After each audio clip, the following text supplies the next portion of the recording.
समाजवादी राष्ट्रीय अध्यक्ष, मानवतावादी कैंडिडेट एवं युग परिवर्तन आश्रम, सोनापार सड़क, रेला बाजार, बलरामपुर।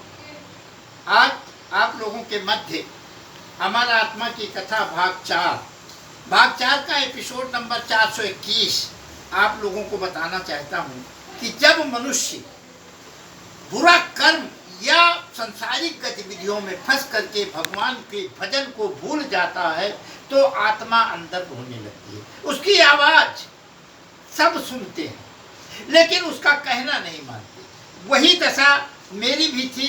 मैं बारात में था। 5 जुलाई 1962 की बात है। मैं अपने बड़े भाई की बारात में था और उसमें इतना मशगूल हो गया, इतना व्यस्त हो गया कि मैंने भी भगवान का भजन बंद कर दिया और जो है आत्मा को भूल बैठा। उस समय आत्मा मेरी रोती थी। रोने की आवाज़ सुनी तब ध्यान आया। उसी का वर्णन मैंने इस किताब पे हमारा आत्मा की कथा भाग 4 एपिसोड नंबर 421 में कर रहा हूँ। उसी को पढ़ के मैं सुना रहा हूँ। एक दूसरे का परिचय तब हुआ जो देना था और परिचय सब करवाते थे जो लगता मुझे सलोना था। परिचय सब एक दूसरे का करवा रहे थे। सुंदरता से भरा हुआ जो अच्छी बातें होती थी एक दूसरे थे मिलते वो बढ़िया मुझको लगती थी। वाद विवाद तब शुरू हुआ जो बढ़िया खेल रचाए थे। मजाक भी करते जाते थे जो सबके मन को भाए थे। शिष्टाचार जब खत्म हुआ सब खाना खाने चल देते हैं। हंसी मस्करी और मजाक में काम सभी कर लेते हैं। खाना खाकर लौट पड़े सब बिस्तर अपना लेते हैं। गपशप करते हैं और झटापट कर लेते हैं।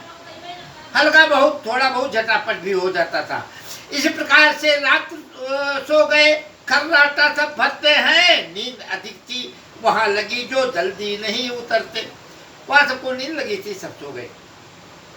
सुबह उठे सब नित्य क्रिया में उठकर ही लग जाते हैं। बाराती के संग रहते हम वहां भजन नहीं कर पाते। हमारी क्या कसर थी, हम बाराती के संग थे इसलिए भजन नहीं कर पा रहे थे। राम राम को भूल गए हम जो पूरी ताकत देती है। राम शब्द को भूल गए जो पूरे शरीर को ताकत देती है। और श्री गणेश का ध्यान नहीं जिससे जीवन नैया चलती है। सारे देवताओं से मिलाकर ही ये जीवन नैया चलती है और सारे देवताओं को भूल जाना ही सबसे बड़ा जो है आदमी की कमजोरी है।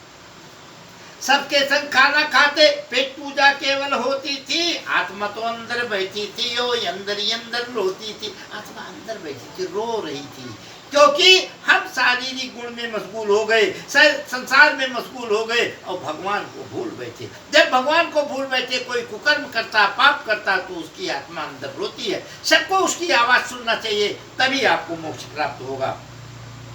ये शरीर नालायक है, ये मुझे कट ले जाएगी। बार बार समझाती हूँ पुरुष नहीं हो पाएगी। ये शरीर नालायक है और ये मुझे गड्ढे में ले जाएगी इसलिए बार बार समझाती हूँ लेकिन इसके समझ में नहीं आता। मैं अब हमने जब सुना कि ये रो रही है तो मैंने पूछा ये मेरी आत्मा तुम क्यों अंदर रोती हो? अपना रोना मुझे सुनाकर संताप मुझे क्यों देती हो? अपना क्यों रो रही हो भैया? अरे मैं बारात में खाना खा रहा हूँ, ऐश कर रहा हूँ, आराम की जिंदगी है और तुम क्यों अंदर रोती हो? और आत्मा का रोना सुन के सबको दुख होगा, हर आदमी को दुख होगा, बशर्ते जो समझ पाएगा। हमारी आत्मा रोकर बोली अब तुमको नहीं बताऊंगी। घर पर जब तुम पहुंचोगे तो घटना यह घटवाऊंगी। हमारा आत्मा ने तुरंत बता दिया कि जब तुम घर पर पहुंचोगे तो तुम्हें अब पिटाना पड़ेगा क्योंकि तुम शरीर के गुण के कारण मुझे कष्ट दे रहे हो। मैं रो रही हूँ और इस शरीर पर जब कोई कष्ट आता है तो आत्मा के नाराज होने से ही आता है। इसलिए आत्मा को कभी नाराज न होने दें। अपनी आत्मा को हमेशा खुश रखें तो निश्चित है आपको शारीरिक कष्ट नहीं होगा। वही दशा मेरी भी थी। कैसे आ रहा है आगे मैं बताऊंगा। घर पर तब मेरी बात को मानोगे और तुमको श्रेष्ठ बनाऊंगी। इस शरीर को दुख देकर मैं तुमको सब समझाऊंगी। शरीर को तुम्हारे कष्ट देके मैं तुमको समझाऊंगी तब तुम मेरी बात मानोगे। वैसे नहीं मानने वाले हो, कोई भी मनुष्य नहीं मानने वाला है जब तक शरीर को कष्ट नहीं होता है। जब शरीर को कष्ट होता है तो हे राम निकलता है। इसलिए आप आत्मा की बात को समझिए और इस शरीर को कष्ट न होने दीजिए। आत्मा से बात करिए, आत्मा को खुश रखिए। नमस्कार करके मैं चुप्पी साथ तो लेता था, आत्मा दुखी मेरी हो मेरी क्यों है, इस बात को लेकर धुनता था। मेरी आत्मा क्यों दुखी है, इस बात को लेकर मैं धुन रहा था। और इसी वापो में तब फंस गया कि आत्मा रो क्यों रही है। जब आपकी आत्मा रोएगी तो आत्मा को हंसा जरूर लीजिए। अगर आत्मा हंसती नहीं है तो शरीर को कष्ट ही कष्ट होगा, क्योंकि आत्मा ही शरीर को कष्ट भी देती है।